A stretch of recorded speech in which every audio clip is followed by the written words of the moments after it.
We meet a young Bok GWI Jew in episode 2 of The Atypical Family, who wins a candy fish in the lottery.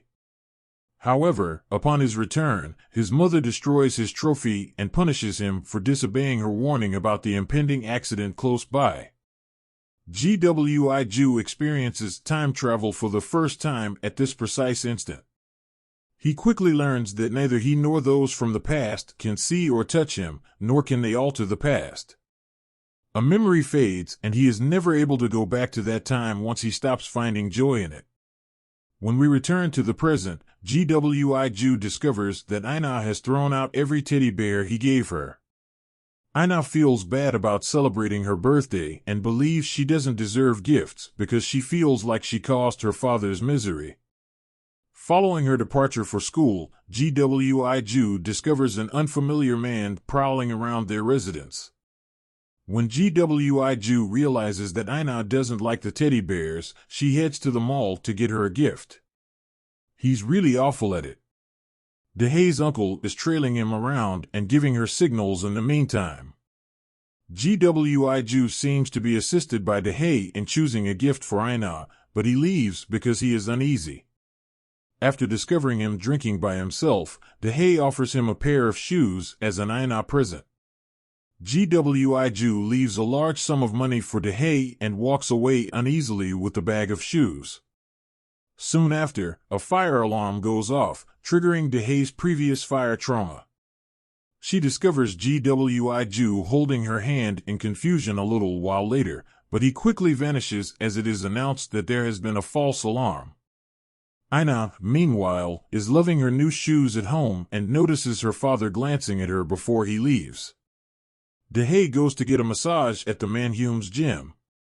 It's obvious that Manhume wants her to wed her son, and Dehay is being hesitant to avoid drawing attention to herself. Furthermore, it's clear that Bok Dong-hee is incredibly self-conscious about her appearance, particularly given her desire to be married soon and inherit her mother's house. Dehay thanks GWI Jew for holding her hand when she arrives at the gym at this moment, but he believes that she is lying to appease his mother. The following day, Manhume brings up the subject of marriage once more and suggests that, despite her love for Ina, it's possible that she is not GWI Jew's child because she lacks their family's superpowers. Manhume takes advantage of GWI Jew's offense to ask him to behave like a responsible father. Ina is quiet and virtually invisible at school. Her teacher gives GWI Jew a call and requests that he show Ina more consideration. GWI Jew is shocked to see that Iha had hidden a lot of school documents in her room without ever asking for his signature. He tries to sign them, but for some reason he can't, so he looks for more alcohol. When they get at the restaurant for a drinking session, it turns out that GWI Jew's father has managed to convince him to go on a date with Dehay.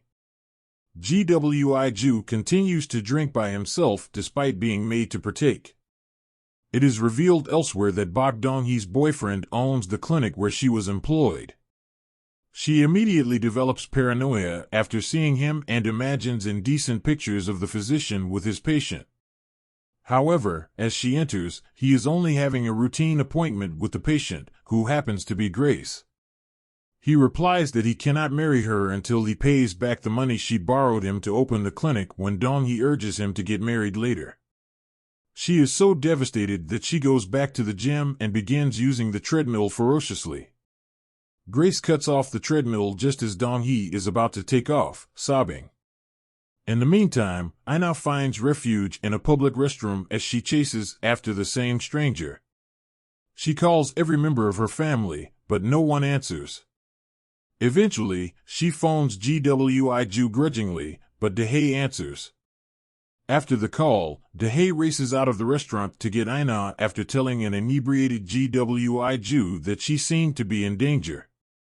When the two get to the bathroom, GWI Jew discovers the same stranger, who happens to be Dehay's uncle, hanging around and punches the man's helmet incoherently. On Dehay's signal, the man exits while feigning injury. When they eventually get to see Ina, it appears that she was more concerned about getting her first period than she was about the man. After DeHay assists her, they drop her off at home safely. Ju asks whether she would like to have another drink with DeHay because she is grateful for him. They discuss Ju's inability to find happiness in the past to return to while drinking. DeHay tells him that he held her hand back in the mall and thanks him for holding it again. DeHay makes a joke about it had to be him from the future when Ju claims that it wasn't him. Later, in his room, Ju plays with DeHay's concept and tries to concentrate while signing Einau's school papers. And he finds himself in the mall in an instant. He approaches DeHay, who is struggling because of the fire alarm, and offers to take her hand. The review of the episode. The plot of The Atypical Family is very engaging, however occasionally it feels like something is missing from the episode. First of all, we don't know the source of the talents possessed by the Bach family. Second, the love story arc of Ju and DeHay feels like it is moving a little too quickly. It seems like we are rushing to the point and omitting a lot of information.